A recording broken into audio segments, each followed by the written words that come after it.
The reason that your journaling is not working for you is because you're doing it all wrong. I know it sounds controversial. You probably like, girl, you can't tell me how to write, but you're not seeing results in your business. You're not seeing results in your personal life. And the notes that you keep writing, they keep repeating themselves over and over again.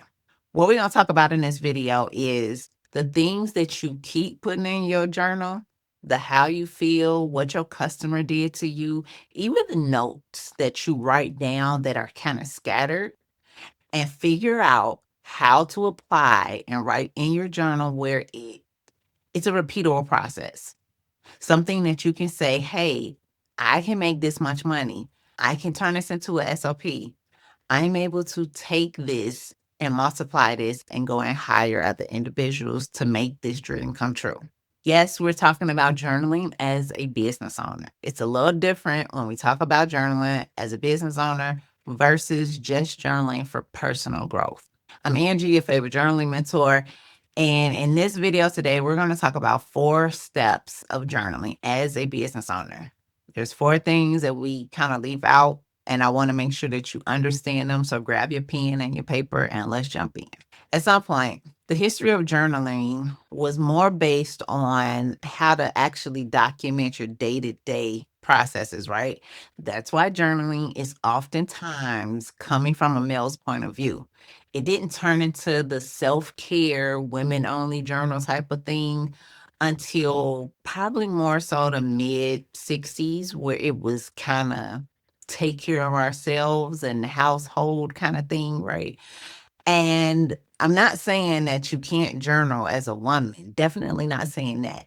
But I'm telling you that the history behind it was more strategic. It started out being about the day-to-day processes that you can apply over and over again. That someone else could pick up your journal and tell the history of your life in a short time span. And now we turned it into this space where it's just about the feelings. And as a business owner, because that's who we talking to in this video, is it has to be more about how your feelings align with your business that produces income and stability over time.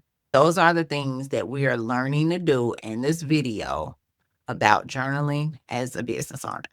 So I started out the same way. And when I say the same way, it was probably over 26 years now. It's been a little bit of time.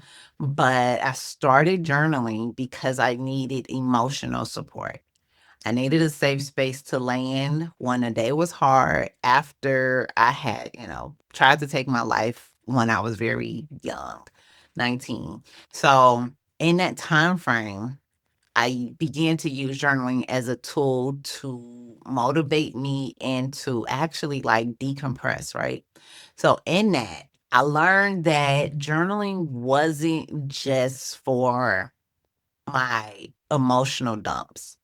I began to use journaling to actually study for my test, to actually not go off on people, right? I used to have anger issues back in the day. I'm no longer the pop off girl.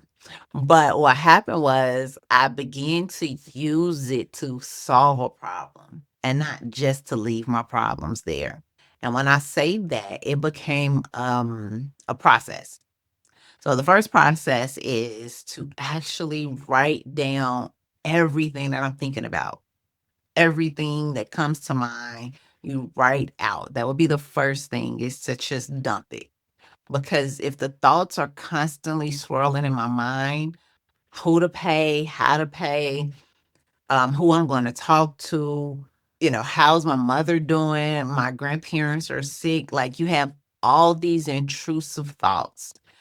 And when they're stuck in our heads, we can't sleep good. We gain stress, which means we gain weight, which means we are unhappy about most of the decisions that we're making. So, like I said, first step is to write everything down. The second thing as a business owner that I implemented was being able to sort it out. Yes, I know a minute ago I told you to write it out, but now we have to sort it out.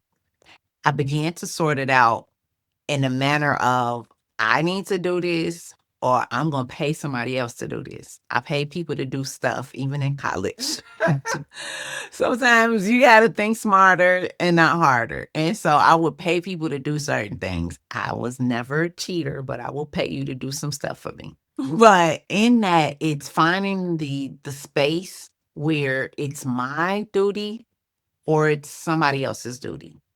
And so when you begin to take the list and you sort it out as a business owner, I'm going to repeat it again because we have these hats, especially if you're a budding one.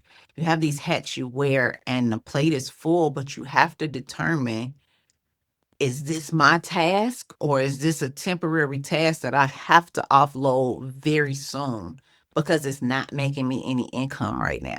So when you decide, the foundation is deciding that it needs to go in certain pockets, the my pocket, the somebody else pocket, the throw it away pocket, that means it shouldn't have never been on my plate because it has no purpose because your brain told you it did, but when you wrote it out on the paper, it clearly stated it had no purpose. Or the come back to and schedule purpose. When you figure out those 4 areas, you're able to actually step into the next phase, which will be phase 3, is being able to implement the ideas.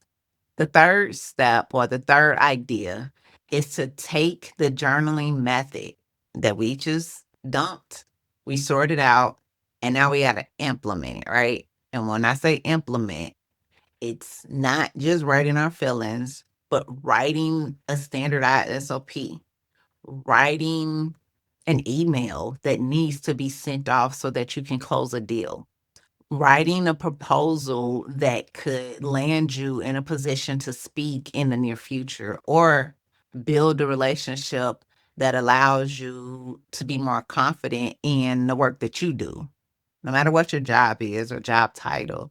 But it gives you the confidence that if you're able to build this relationship, you know that you're opening doors to your future. So now we're still on number 3, taking the things that you sorted out and implementing them. So now you've sorted it out, implemented, found out what needed to be done next.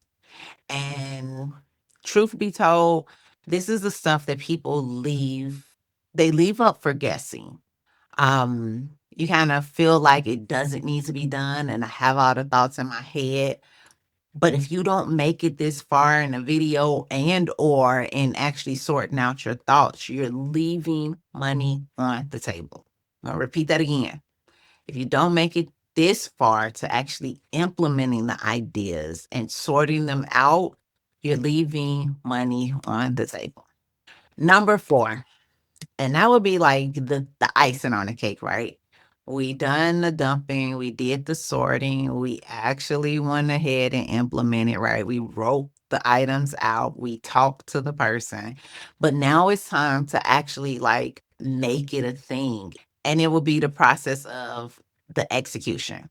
And when I say execution, I mean doing the work to study, looking up the contacts, following up, actually hiring the person. Those are the things that require execution. And feelings and emotions and insecurities and doubts and fears come up heavy in this area. So if you've ever looked at any of my past videos, I talk about having different journals that you write certain projects in, right? So this will be that case. The insecurity that and the fear that comes up when you sent it and now you actually got to study to deliver, or you have to actually make the deal happen, right? It was all theory at first and now it's on the table and money's out here. This is a part where you can separate the two. You can take the emotions of the fear, the anxiety, the insecurity, right? And write it in that personal journal. But we can take the notes and the strategy and the SOPs and the things that need to be done. And you say, what is the SOP? The standard operating procedure. I don't want to leave any words for grab. But taking those things that need to be executed and putting it into place. So those are 2 separate things, right? We took care of the fears and stuff. We did the dumps and the stuff, but now we have to execute in order to get the income to come in. with all that writing and thoughts we just had.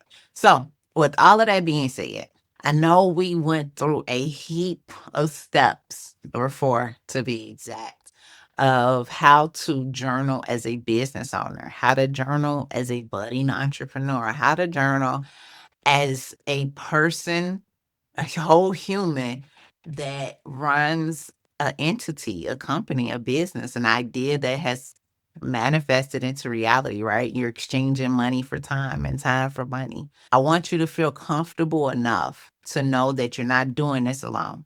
Your journal, your notebook, your computer, some people voice note and they do all this process that way. But I want you to know that you don't have to do any of that alone. Like sometimes you can rock out the first time and you get it, right? But I want you to know that in this stage, you don't have to do it alone. And if you needed help or needed support, you can always join the group. The link is in the bio, like a CEO. But don't think that you have to do business alone. So, you got any questions or concerns, make sure you hit me back. I'm here. Drop a CEO below if you feel like this really helped you and you really feel seen and heard in this video. Please let me know. I love making them and I want to make sure that they're helping the people that are viewing them. So, with all that being said, click the link in the bio if you don't want to do it alone, and I will catch you in the next video.